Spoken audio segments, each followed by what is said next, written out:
শুধু দর্শক মন্ডলী, আসসালামু আলাইকুম। এগ্রি অ্যাকোয়াবিডির পক্ষ থেকে সবাইকে সুস্বাগতম। আজকের ভিডিওতে আমরা আপনাদেরকে খুব চমৎকার একটি গাছের সাথে পরিচয় করিয়ে দিব। ভিডিওতে কালো রঙের যে গাছটি দেখতে পাচ্ছেন এর নাম হচ্ছে নায়াগ্রা ব্যাম্বো প্লান্ট। অনেকে একে কালো বাঁশ বলে অভিহিত করে থাকে। এই জাতের বাঁশের মূল উৎপত্তিস্থল হচ্ছে চায়নার হিউনান প্রভিন্স। এই জাতের বাঁশকে ব্ল্যাক ব্যাম্বো, পার্পল ব্যাম্বো বিভিন্ন নামে অভিহিত করা হয়ে থাকে।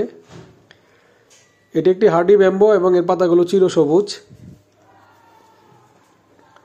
এই জাতের বাঁশ গাছ মডারেটলি বাড়ে। মাটিতে লাগালে অনুকূল পরিবেশ পেলে এগুলো প্রায় 25 মিটার উচ্চতার হয়ে থাকে এবং চওড়ায় বা বিস্তৃতিতে প্রায় 2 মিটারের মতো বিস্তৃত হয়ে থাকে। ইনিশিয়াল স্টেজে এই জাতের বাঁশের শুট বা কাণ্ড বা কেনগুলো সবুজ রঙের হয়ে থাকে এবং বয়স বৃদ্ধির সাথে সাথে তা এরকম ভিডিওর মতো কালচে রং ধারণ করে। সাধারণত শুট ছাড়ার পর থেকে বছর খানেক পর কেনগুলো এরকম কালচে রং ধারণ করে।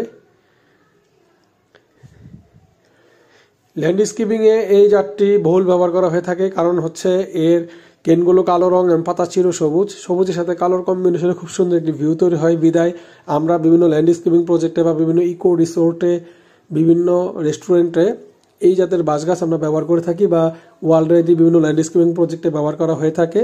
তাছাড়া বিভিন্ন এক্সক্লুসিভ মিউজিক্যাল ইনস্ট্রুমেন্ট তৈরিতে এই জাতের বাঁশ ব্যবহার করা হয়ে থাকে। অন্যান্য বাঁশের মতো এরও বিভিন্ন মেডিসিনাল প্রপার্টিস রয়েছে। তাছাড়া এর শুট খাওয়া হয়। আমরা এগ্রি অ্যাকোয়াবিডি বিভিন্ন জাতের বাঁশের চারা বিক্রয় করে থাকি।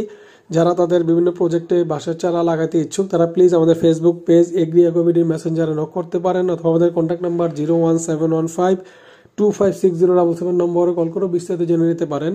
এই জাতের বাঁশের গাছে নর্মালি 40 থেকে 120 বছরের মধ্যে ফুল ফুটে থাকে এবং ফুল দেওয়ার পর এই জাতের বাঁশ গাছ মারা যায়।